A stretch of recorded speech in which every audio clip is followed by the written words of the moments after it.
Hello, CC learning ആപ്പിലേക്ക് എല്ലാവർക്കും സ്വാഗതം. ഈ മാസം ഈ ഒരു ജൂൺ മാസം തന്നെ വരാൻ പോകുന്ന ഒരു ഡിഗ്രി ലെവൽ നോട്ടിഫിക്കേഷനെ പറ്റിയിട്ടാണ് നമ്മൾ പറയാനായിട്ട് പോകുന്നത്. ആ ഒരു പോസ്റ്റ് ഏതാന്ന് നോക്കുകയാണെങ്കിൽ ഏതാണത്?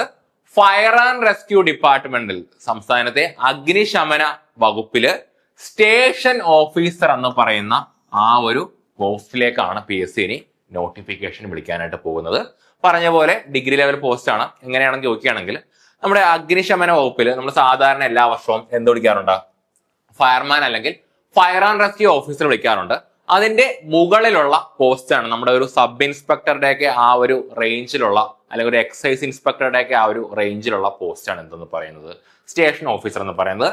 ഏകദേശം 5-6 വർഷങ്ങൾക്ക് ശേഷമാണ് ഈ ഒരു നോട്ടിഫിക്കേഷൻ വിളിക്കാനായിട്ട് പോകുന്നത്. ഇതിനു മുമ്പ് 2020 ഈ ഒരു നോട്ടിഫിക്കേഷൻ വിളിക്കുന്നത്. സോ ഏറെ നാളുകൾക്ക് ശേഷമാണ് വീണ്ടും പബ്ലിക് സർവീസ് കമ്മീഷൻ ഈ ഒരു നോട്ടിഫിക്കേഷൻ വിളിക്കാനായിട്ട് പോകുന്നത്. So department is fire and rescue service എന്ന്. പോസ്റ്റിന്റെ പേരെന്ന് പറയുന്നത് എന്താണ്? സ്റ്റേഷൻ ഓഫീസർ എന്നാണ്. സാലറി എന്ന് പറയുമ്പോൾ അത് 30,700 തൊട്ട് 65,400 വരെയാണ് അതിന്റെ സാലറി പാക്കേജ് എന്ന് പറയുന്നത്. ഏകദേശം നമ്മുടെ ആ ഒരു എന്താ പറയുക, എക്സൈസ് ഇൻസ്പെക്ടറുടെ അതോടൊപ്പം തന്നെ ആ ഒരു റേഞ്ചിൽ, ഒരു ഇൻസ്പെക്ടർ റേഞ്ചിലുള്ള ആ ഒരു പോസ്റ്റ് ആണ്. ഇനി ഇതിന് വേണ്ട ക്വാളിഫിക്കേഷൻ നോക്കുകയാണെങ്കിൽ ഡിഗ്രി, പക്ഷെ വെറും ഡിഗ്രി അല്ല, സയൻസ് ഡിഗ്രി വേണം. എന്തായിട്ടാണ്? കെമിസ്ട്രി ആണ് ഇവർ പ്രിഫർ ചെയ്യുന്നത്. പക്ഷെ കെമിസ്ട്രി അങ്ങനെ പ്രത്യേകിച്ച് അങ്ങനെ പറയുന്നില്ല. കെമിസ്ട്രി ആണ് അവിടെ പ്രിഫർ ചെയ്യുന്നെങ്കിൽ ഒരു BSCയോ BTechോ BPharmോ ഈവൻ MBBS വരെയൊക്കെ അതിന് ആപ്ലിക്കബിൾ ആണ്. ഒരു സയൻസ് ഡിഗ്രി ആണ് നമുക്ക് വേണ്ടത്.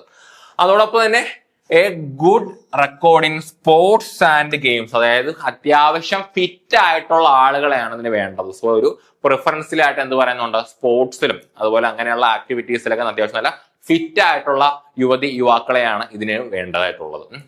ഓക്കെ, ഇനി നമുക്ക് ഇതിന്റെ ഏജ് ഒക്കെ കറക്റ്റ് ആയിട്ട് നോട്ടിഫിക്കേഷൻ വന്നാൽ മാത്രമേ പറയാനായിട്ട് പറ്റുള്ളൂ. അതിന് മുമ്പ് നമുക്ക് സിലബസ് നോക്കാം. കഴിഞ്ഞ കൊല്ലത്തെ അല്ലെങ്കിൽ കഴിഞ്ഞ വട്ടത്തെ സിലബസ് നോക്കുകയാണെങ്കിൽ 100 മാർക്കിന്റെ OMR ടെസ്റ്റും അതിനുശേഷമുള്ള ഫിസിക്കൽ ടെസ്റ്റും ആയിരുന്നു കഴിഞ്ഞ വട്ടം ഉണ്ടായിരുന്നത്.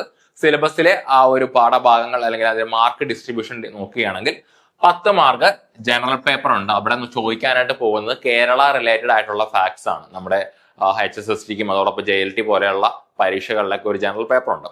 ആ ഒരു ജനറൽ പേപ്പറാണ് ഇവിടെ ചോദിക്കാനായിട്ട് പോകുന്നത്. കേരളം സംബന്ധിച്ചുള്ള അടിസ്ഥാന വിവരങ്ങളും കേരളത്തിന്റെ ചരിത്രം അങ്ങനെയുള്ള കാര്യങ്ങളൊക്കെയാണ് ഒരു 10 മാർക്കിൽ ചോദിക്കാനായിട്ട് പോകുന്നത്. പിന്നെ മാത്സ് ഉണ്ട്. മാത്സ് എന്ന് പറയുമ്പോൾ അവിടെ ഡിഗ്രി നിലവാരത്തിലുള്ള മാത്സ് ഒക്കെയാണ്. ലീനിയർ ആൽജിബ്രയും അതോടൊപ്പം തന്നെ വെക്ടർ കാൽക്കുലസ് അങ്ങനെയുള്ള കാര്യങ്ങളൊക്കെയാണ് ഉള്ളത്. +2 നിലവാരത്തിലുള്ളതല്ല. അതോടൊപ്പം തന്നെ പിന്നെ സുവോളജി ഉണ്ട്. ഇതെല്ലാം ഡിഗ്രി നിലവാരത്തിലുള്ള ആ ഒരു ടോപ്പിക്കുകളാണ്. സുവോളജി ഉണ്ട്, ബോട്ടണി ഉണ്ട് 12 മാർക്കിന്, ഫിസിക്സ് 12 മാർക്കിന്, കെമിസ്ട്രി 12 മാർക്കിന്. കെമിസ്ട്രി ഒരു പ്രിഫറൻഷ്യൽ ആയിട്ട് പറയുന്നുണ്ടെങ്കിൽ അവിടെ 12 മാർക്ക് മാത്രമേ കെമിസ്ട്രിക്ക് അവിടെ വെയിറ്റേജ് ഉള്ളൂ. ദെൻ പിന്നെ നമുക്ക് 10 മാർക്കിന് എന്തുണ്ടോ? കമ്പ്യൂട്ടർ സയൻസ് ഉണ്ട്. ഒരു ഡിഗ്രി നിലവാരത്തിലുള്ള ഒരു പരീക്ഷയ്ക്ക് കമ്പ്യൂട്ടർ സയൻസ് അങ്ങനെ ചോദിച്ചു കണ്ടിട്ടില്ല. ഇവിടെ 10 മാർക്കിന് എന്തുണ്ട്? കമ്പ്യൂട്ടർ സയൻസ് ഉണ്ട്. അതോടൊപ്പം തന്നെ എന്താണ്? ഫയർ ആൻഡ് റെസ്ക്യൂവിലെ സ്പെഷ്യൽ ടോപ്പിക്സ് 20 മാർക്കിനുണ്ട്. നമുക്ക് ഫയർ ആൻഡ് റെസ്ക്യൂ ഓഫീസറിന് ചോദിക്കുന്നതിനേക്കാളും കുറച്ചുകൂടി ലെവൽ കൂടിയ ചോദ്യങ്ങളായിരിക്കും. അങ്ങനെ 20 മാർക്കിന് എന്തുണ്ട്? ഫയർ ആൻഡ് റെസ്ക്യൂ ആയിട്ട് ബന്ധപ്പെട്ടുള്ള സ്പെഷ്യൽ ടോപ്പിക് ഉണ്ട്. അപ്പൊ മൊത്തം 100 മാർക്കിന്റെ ഒരു OMR പരീക്ഷയായിരിക്കും ഇതിനുണ്ടാകുക. അതിനുശേഷമായിരിക്കും അതിന്റെ ഫിസിക്കൽ ടെസ്റ്റും കാര്യങ്ങളൊക്കെ ഉണ്ടാകുന്നത്. സോ ഏകദേശം 6 വർഷങ്ങൾക്ക് ശേഷം വരുന്ന ഒരു നോട്ടിഫിക്കേഷൻ ആണ്. സോ മത്സരം നല്ല രീതിയിൽ തന്നെ ഉണ്ടാകും. അപ്പോൾ നിങ്ങൾക്ക് സയൻസ് ഡിഗ്രി ഉണ്ടെങ്കിൽ, അതിപ്പോ BTech ആയിക്കോട്ടെ, പറഞ്ഞ പോലെ BSc ആയിക്കോട്ടെ, എന്തുമായിക്കോട്ടെ, അങ്ങനെയുള്ളവർക്ക് നല്ല ഒരു അവസരമാണ് വരാനായിട്ട് പോകുന്നത്. അപ്പോൾ എല്ലാവരും ഇതിനു വേണ്ടി തന്നെ പ്രിപ്പയർ ചെയ്യണം. ഏതൊരു സമയം നമുക്ക് നോട്ടിഫിക്കേഷൻ ഉണ്ടാകും. സോ ഈ ഒരു വർഷം അല്ലെങ്കിൽ അടുത്ത വർഷം ആദ്യം തന്നെ ഇതിന്റെ പരീക്ഷയൊക്കെ ഉണ്ടാകുന്നതായിരിക്കും. മിക്കവാറും അടുത്ത വർഷം ആദ്യമായിരിക്കും ഇതിന്റെ പരീക്ഷ ഉണ്ടാകുന്നത്. സോ ഇത്രയും നാളുകൾക്ക് ശേഷം ആയതുകൊണ്ട് എല്ലാം പെട്ടെന്നായിരിക്കും ഇതിന്റെ നടപടി ക്രമങ്ങളെല്ലാം വരാനായിട്ട് പോകുന്നത്. സോ നല്ല ഒരു മികച്ച ഒരു ജോലി, ഫയർ ആൻഡ് റെസ്ക്യൂ ഡിപ്പാർട്ട്മെന്റിൽ മികച്ച ഒരു ജോലി സ്വന്തമാക്കാൻ ആഗ്രഹിക്കുന്നവരാണെങ്കിൽ എല്ലാവരും റെഡി ആയിരിക്കുക.